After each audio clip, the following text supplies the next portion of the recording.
Shalom, salam sejahtera Bapak Ibu Saudara sekalian yang Tuhan Yesus Kristus kasihi. Kita bertemu lagi pada kesempatan ini. Pada kesempatan ini kita akan berbicara tentang kapan waktu terbaik dalam kehidupan kita. Tidak ada seorang pun yang mempunyai waktu yang lebih banyak atau lebih sedikit. Kepada kita masing-masing diberi 24 jam sehari, 1440 menit sehari, dan 168 jam seminggu. Kita semua mempunyai waktu yang sama setiap harinya. Yang membedakannya hanyalah kualitas pemanfaatan waktu yang ada. Ada kalimat bijak yang mengatakan, bukanlah hari-hari dalam hidup Anda yang berarti, melainkan hidup dalam hari-hari Anda.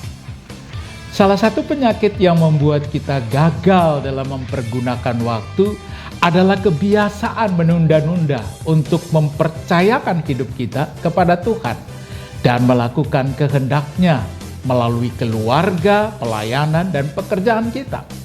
Sedangkan mereka yang dapat memanfaatkan waktu dengan menempatkan prioritas utama dengan sebaik mungkin adalah orang yang berhikmat.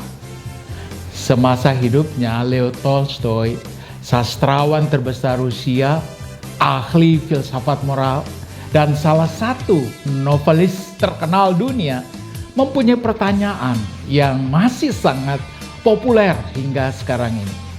Kapan waktu terbaik untuk melakukan setiap hal?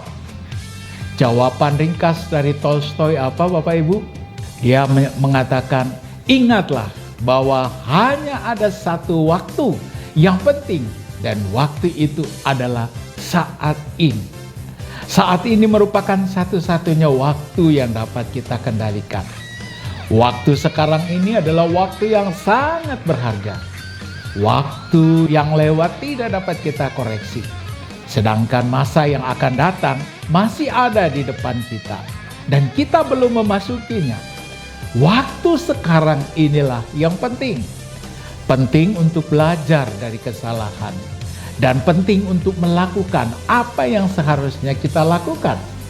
Memanfaatkan hari ini dengan sepenuhnya merupakan persiapan terbaik untuk memasuki hari esok.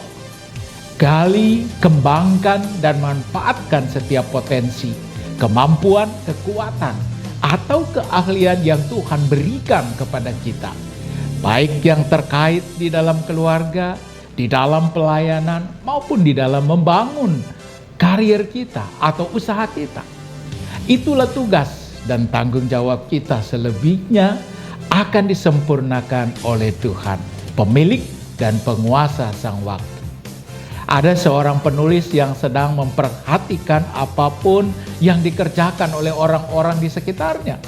Setiap pagi dia melihat seorang anak kecil berangkat ke sekolah mengenakan seragam merah putih. Lalu ia berjalan ke sawah.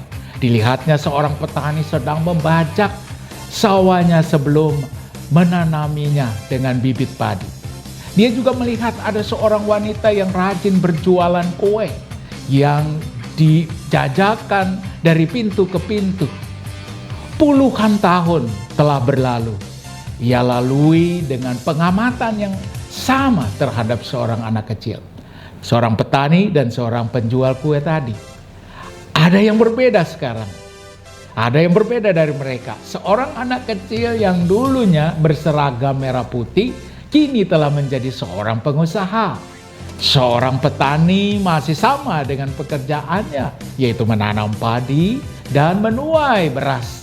Sehingga penulis itu masih bisa menikmati nasi setiap hari. Sedangkan untuk seorang penjual kue, kini telah memiliki toko yang besar. Hasil dari keuletannya. Segala sesuatu yang kita kerjakan dengan penuh keyakinan dan ketekunan pasti akan membuahkan hasil yang maksimal.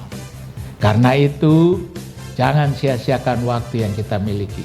Bila kita ingin menuai esok hari, maka kita harus menaburnya dari sekarang.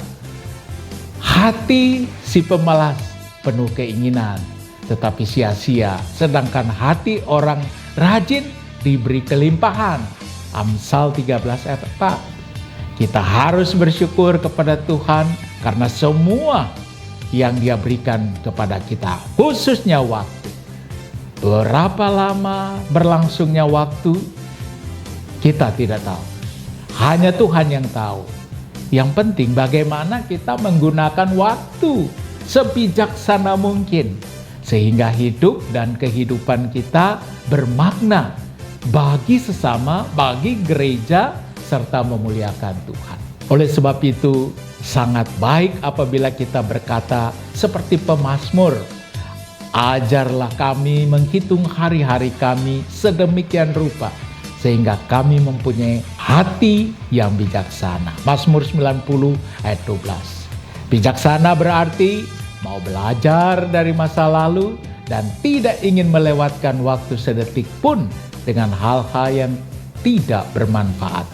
Setiap orang mempunyai waktu yang sama, dan waktu itu berjalan di luar kemampuan dan kuasa kita. Ia tidak dapat ditambah atau dikurangi. Tetapi yang dapat kita lakukan ialah mengelola, memanfaatkan waktu itu sebaik mungkin. Sehingga sebagai anak-anak tebusan Tuhan, kita dapat bekerja, membangun karir, melayani Tuhan dengan baik, dengan memberikan apa yang terbaik dari diri kita senantiasa. Kiranya Tuhan Yesus memberkati kita semua. Amin.